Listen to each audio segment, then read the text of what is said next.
Bismillahirrahmanirrahim. Assalamualaikum warahmatullahi wabarakatuh. Para pemirsa yang dimuliakan Allah Subhanahu wa Ta'ala, kembali kita berjumpa lagi pada kesempatan yang sangat berbahagia di bulan mulia ini. Hari ini saya tadi membaca sebuah kitab tafsir ya, luar biasa. Di sini diceritakan tentang kisah seorang Luqman.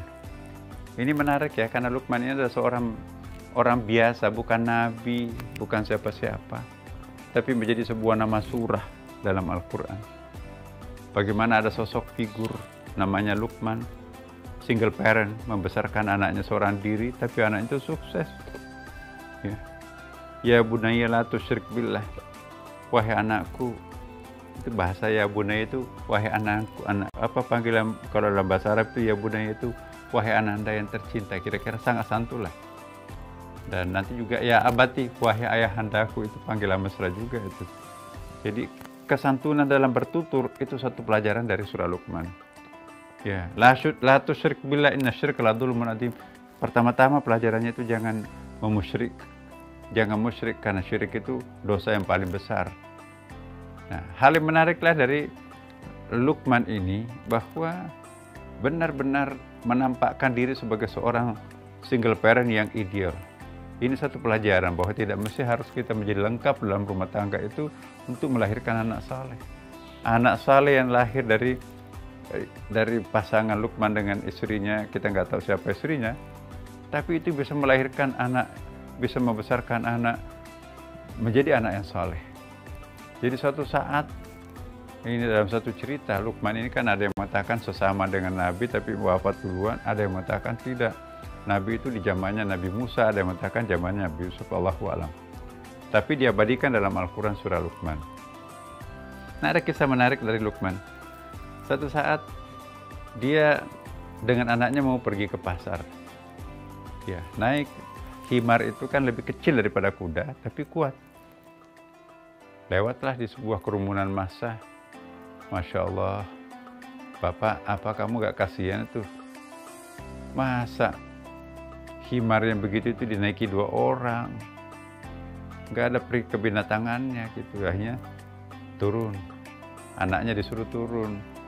Lewatlah satu masyarakat, ya Allah, orang tua itu nggak tahu malu, tega-teganya masa dia naik himar, anaknya nuntun. Padahal kita kan itu untuk anak, tega banget orang tua itu. Akhirnya balik, anaknya naik, dianya yang turun, nuntun himar itu. Lewat satu kerumunan masyarakat, ya Allah, bodoh banget. Masa anaknya yang anak muda itu yang kuat itu naik himar, dia nuntun, padahal sudah tua. Ya, itu merusak adat istiadat kita tuh. Turun lagi, kalau begitu nggak usah ada yang naik. Ya, lewat lagi kerumunan masyarakat, gobloknya orang ini. Pak, itu untuk apa punya himar kalau nggak dinaiki? Masa dua-duanya jalan padahal ada himarnya? Enak loh jadi himar tuh. Jadi bingung Luqman. Merenung, masyarakat ini nggak tahu apa maunya. Ini satu pelajaran buat kita semuanya bahwa hidup ini adalah sebuah pilihan. Life is the choice. Which one the better, yang mana yang paling bagus, itu adalah sangat choice, kita sangat menentukan. Coba. Satu anaknya naik salah, bapaknya naik, anaknya turun salah, dua-duanya naik salah, dua-duanya turun juga salah. Terus benar apa?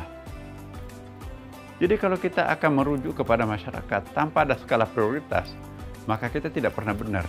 Maka itu jalani hidup ini dengan tegas dan tegar, ya, ijtihad yang paling tepat untuk itu.